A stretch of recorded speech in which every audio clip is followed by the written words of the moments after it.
Well, I've been in corporate aviation for 30 years after the military, and I started with Dominion 11 years ago as a captain on the corporate aircraft, and then became the director of aviation about 6 years ago.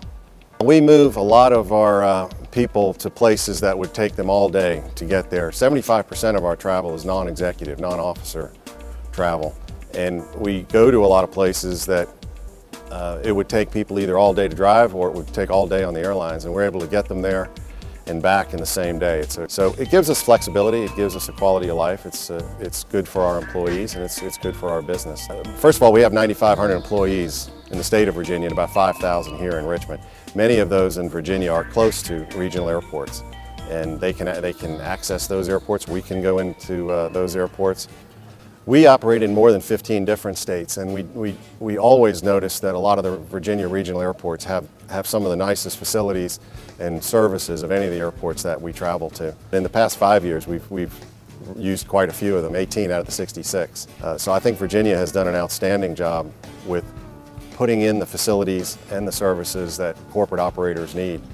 Certainly all the airports have state-of-the-art navigational facilities, which are essential because if the weather's bad, we need to have that equipment in order to be able to land. And then the facilities on the ground themselves, they're very modern, and they have all the services and facilities that we need. But more importantly, in some cases, they're more convenient. A Dulles or a Reagan-type airport has a lot of congestion. There's a lot of other air traffic that you have to mix with, and the ground transportation is not always the easiest. Whereas an airport like Manassas, for instance, might offer you better access to where you're going. So in many cases, we find that the smaller regional airports are better for access to our facilities and to keep us away from the congestion of the bigger hub-type airports. Yeah, obviously, the aviation, the regional airport system that Virginia has established brings in a lot of tourism and economic development to the state of Virginia. It wouldn't be possible otherwise.